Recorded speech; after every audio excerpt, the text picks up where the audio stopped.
Pertemuan 9. Metode proses desain dalam metodologi desain. Tujuan mempelajari metode proses desain dalam metodologi desain adalah untuk memahami dan menguasai langkah-langkah sistematis dalam merancang sebuah produk atau sistem. Banyak buku yang bisa kita jadikan referensi. Design of Everyday Things yang dibuat oleh ilmuwan kognitif dan insinyur kegunaan Donald Norman yang membahas tentang bagaimana desain berfungsi sebagai komunikasi antara objek dan pengguna. Design Thinking, Integrating Innovation, Customer Experience, and Brand Value oleh Thomas Lockwood and Edgar Papke. Buku ini membahas tentang pendekatan design thinking yang terintegrasi dan holistik dalam merancang produk atau sistem yang efektif dan efisien. The Element of Experience oleh James Garrett. Buku ini membahas tentang prinsip-prinsip dasar merancang pengalaman pengguna yang efektif dan efisien. Design Methods Science of Human Future oleh John Christopher Jonas. Buku ini membahas tentang sejarah, filosofi, dan metodologi dalam desain. Ada berbagai tujuan untuk mengetahui proses desain dalam metodologi desain. Pertama, menguasai teknik dan strategi merancang yang sistematis dan efektif. Kedua, mengembangkan kreativitas dan inovasi dalam merancang produk atau sistem. Ketiga, meningkatkan kemampuan berpikir kritis dan analitis dalam menyelesaikan masalah desain. Keempat, mengoptimalkan penggunaan sumber daya dan waktu dalam merancang. Kelima, meningkatkan kemampuan untuk berkolaborasi dan berkomunikasi dengan tim desain dan stakeholder terkait lainnya. Keenam, memahami prinsip-prinsip dasar dan standar dalam desain produk atau sistem yang baik. Ketujuh, memahami peran teknologi dalam proses desain. 8. Mampu menguji dan mengevaluasi solusi desain yang dihasilkan. 9. Meningkatkan keterampilan presentasi dan visualisasi dalam mempresentasikan ide desain kepada klien atau pengguna akhir. 10. Memahami etika dalam merancang dan mengembangkan produk atau sistem. Metode desain.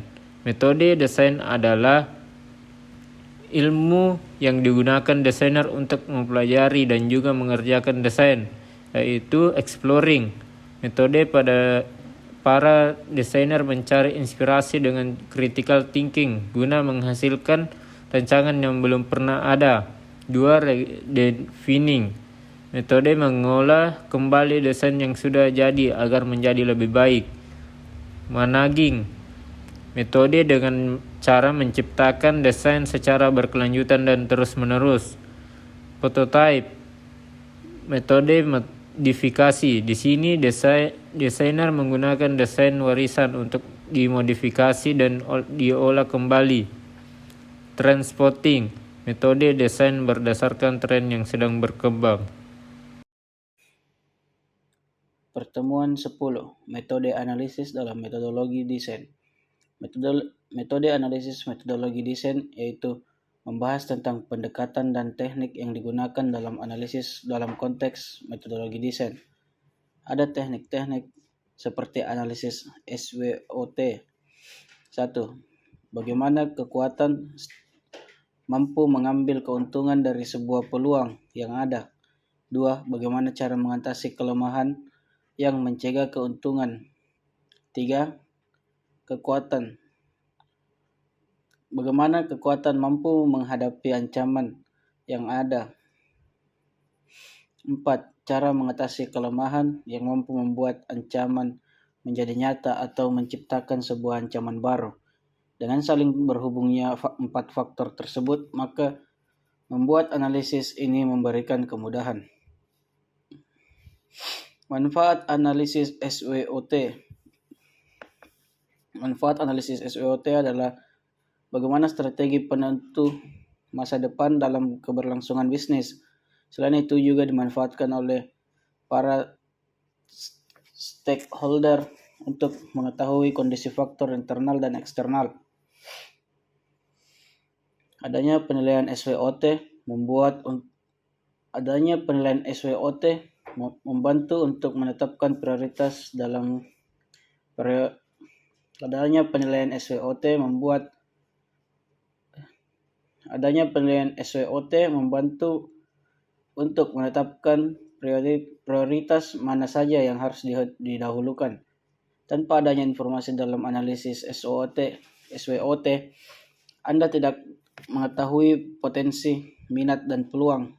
Tujuan umum: memahami konsep dan prinsip dasar analisis dalam konteks metodologi desain.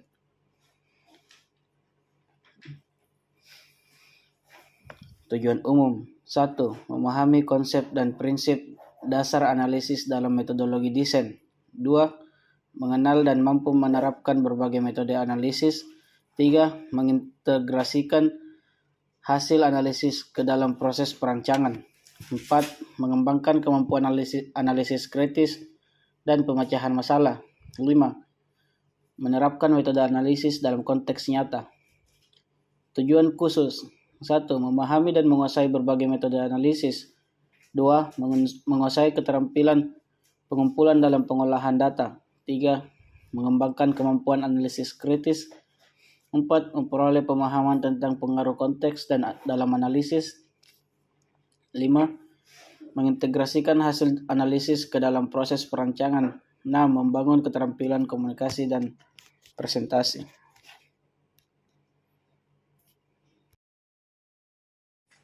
Pertemuan 11. Metode pengujian dalam metodologi desain. Metode pengujian desain adalah bagian penting dalam proses pengembangan produk atau sistem. Pengujian dilakukan untuk memastikan bahwa solusi desain berfungsi dengan benar dan memenuhi syarat teknis yang telah ditetapkan. Pengujian desain juga dilaksanakan untuk mengevaluasi kinerja dan efektivitas solusi. Terdapat beberapa prinsip dasar yang harus diperhatikan dan untuk memastikan hasil pengujian yang valid atau akurat, terdapat langkah-langkah sebagai berikut, yaitu 1. Tujuan pengujian.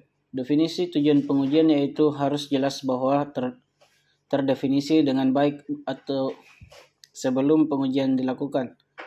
2. Identifikasi pengguna.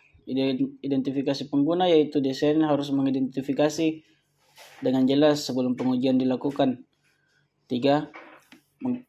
Penggunaan metode pengujian yang tepat. Metode pengujian yang tepat harus dipilih untuk memastikan hasil pengujian yang akurat dan valid.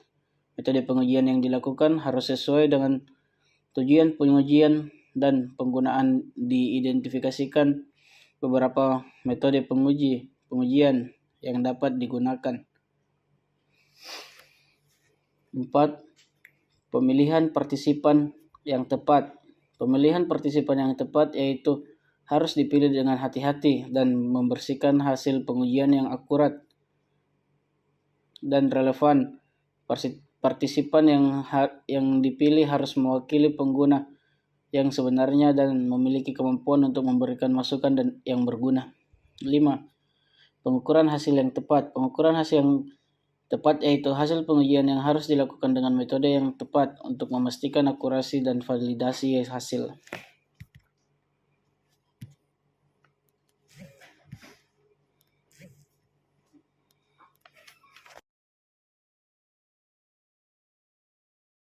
Pertemuan 12. Metode evaluasi dalam metodologi desain.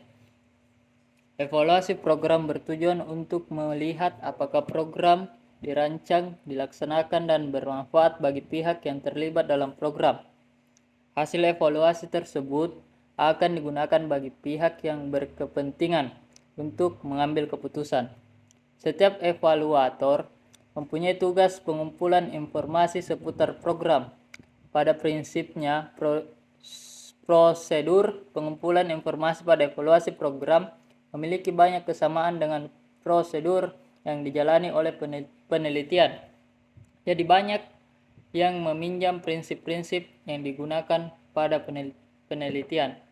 Adapun sebuah manfaat terlaksananya evaluasi di antaranya yaitu 1. Mendapatkan sebuah pemahaman yang lebih baik dari hasil pembelajaran yang sudah terlaksana. 2. Menjadikan salah satu keputusan tentang pelaksanaan maupun hasil pembelajaran. 3. Memberikan kualitas yang bagus bagi proses pembelajaran ke depannya.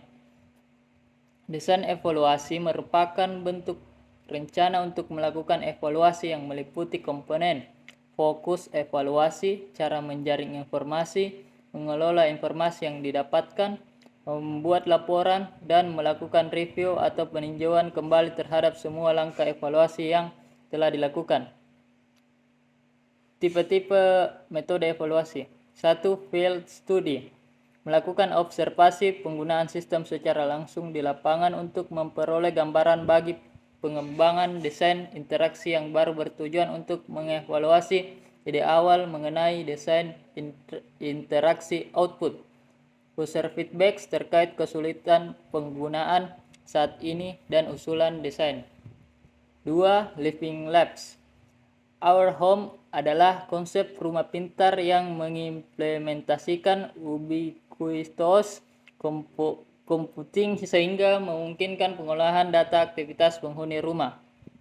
3. Usability testing merupakan metode yang paling umum dalam UX research untuk menguji suatu konsep desain interaksi serta mensimpulkan penggunaan sistem menggunakan sebuah prototype. 4. Asking expert merupakan insting dari expert UX research berpengalaman mengenai desain interaksi yang dikembangkan. 5. Heat map menampilkan titik-titik yang paling sering dilihat dan dilakukan interaksi oleh pengguna baik berupa klik, tap, ataupun bahkan fokus mata. Pertemuan 13. Metode refine dalam metodologi desain. Metode refine adalah salah satu metode dalam metodologi desain yang bertujuan untuk memperbaiki solusi desain yang sudah ada dengan mengumpulkan umpan balik dan menganalisis kemampuan serta kekurangan dari solusi yang sudah ada. Metode ini juga dikenal sebagai iterative refinement atau redesign dan sering digunakan pada tahap akhir dari proses desain untuk mengoptimalkan solusi yang sudah ada. Ada juga tujuan khusus metode refine dalam metodologi desain. Yang pertama, memahami konsep dasar metode refine dalam proses desain, seperti definisi, manfaat, dan proses yang terlibat dalam metode ini. 2. Mengidentifikasi kekurangan dan masalah dalam solusi desain yang sudah ada, sehingga mereka dapat memperbaiki solusi tersebut agar lebih optimal dan sesuai dengan kebutuhan pengguna dan klien. 3. Meningkatkan kemampuan untuk menganalisis solusi desain, sehingga dapat menghasilkan solusi yang lebih baik dan optimal. 4. Meningkatkan kemampuan untuk memperbaiki solusi desain yang sudah ada dengan menggunakan teknik yang tepat, sehingga solusi dapat diubah menjadi solusi yang lebih baik dan optimal. 5. Meningkatkan kemampuan untuk mengumpulkan umpan balik dari pengguna dan klien, sehingga dapat memperbaiki solusi desain yang sudah ada dan memastikan bahwa solusi tersebut memenuhi kebutuhan pengguna dan klien.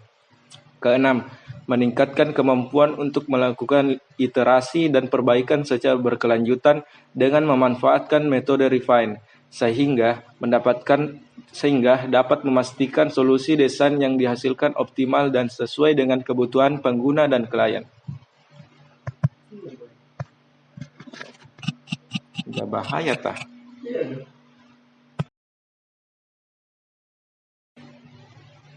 Pertemuan 14. Etika dan tanggung jawab profesi desain. Etika dan tanggung jawab profesional sangat penting dalam setiap bidang pekerjaan, termasuk dalam bidang desain. Sebagai seorang profesional di bidang desain, ada beberapa etika dan tanggung jawab yang harus dipegang teguh, antara lain, yang pertama, etika profesional. Seorang desainer harus mengikuti etika profesional yang berlaku dalam bidang desain. Ini termasuk menghormati hak cipta dan kekayaan intelektual, menjaga kerahasiaan informasi, dan tidak bertindak curang dalam pengakuan karya. Yang kedua, tanggung jawab sosial dan lingkungan. Seorang desainer harus mempertimbangkan dampak sosial dan lingkungan dari produk yang mereka rancang. Desainer harus memastikan bahwa produk yang mereka rancang aman digunakan, ramah lingkungan, dan memberikan manfaat bagi konsumen. Ketiga, keterampilan teknis. Seorang desainer harus memiliki keterampilan teknis yang memadai untuk memenuhi tuntutan pekerjaan mereka. Ini termasuk menguasai perangkat lunak, desain, teknologi yang digunakan dalam produksi, dan pengetahuan tentang teknik desain yang tepat. Keempat, komunikasi.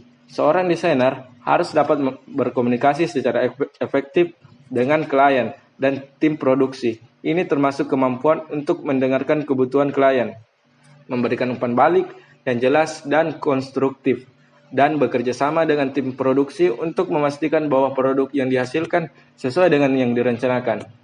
Kelima, berkelanjutan. Seorang desainer harus mempertimbangkan keberlanjutan dalam desain mereka. Ini termasuk mempertimbangkan bahan yang digunakan dalam produksi, efisiensi energi, dan siklus hidup produk. Desainer juga harus mencari cara untuk mengurangi limbah dan meningkatkan efisiensi dalam produksi. 6. Keselamatan pengguna. Seorang desainer harus memastikan bahwa produk yang mereka rancang aman digunakan oleh pengguna. Ini termasuk mempertimbangkan faktor-faktor seperti kemungkinan cedera, risiko kebakaran, atau bahaya potensial lainnya. Selain itu, seorang desainer juga harus mempertimbangkan etika dalam hal persaingan bisnis, termasuk menghindari praktis bisnis yang tidak etis seperti meniru desain orang lain atau melakukan tindakan yang merugikan pesaing. Dengan mengikuti etika dan tanggung jawab profesional yang tepat, seorang desainer dapat membangun reputasi yang baik dan menjaga kredibilitas mereka yang di bidang desain. Etika dan tanggung jawab profesional juga dapat membantu desainer dalam menciptakan produk yang berkualitas, aman, dan ramah lingkungan, serta memberikan manfaat bagi konsumen dan masyarakat secara keseluruhan. Selain itu, etika dan tanggung jawab profesional yang tepat juga dapat memastikan bahwa desainer tidak melanggar hukum atau aturan yang berlaku dalam bidang desain. Dalam rangka mengembangkan etika dan tanggung jawab profesional dalam bidang desain, seorang desainer harus selalu memperbarui pengetahuan mereka tentang tren dan teknologi terbaru dalam desain. Desainer juga harus memperkuat keterampilan teknis mereka, meningkatkan kemampuan berkomunikasi, dan mengembangkan kemampuan untuk memahami kebutuhan klien dan konsumen. Selain itu, desainer juga dapat bergabung dengan organisasi profesional desain atau kelompok-kelompok terkait untuk mempelajari dan mempraktikkan etika dan tanggung jawab profesional dalam bidang desain. Sudah.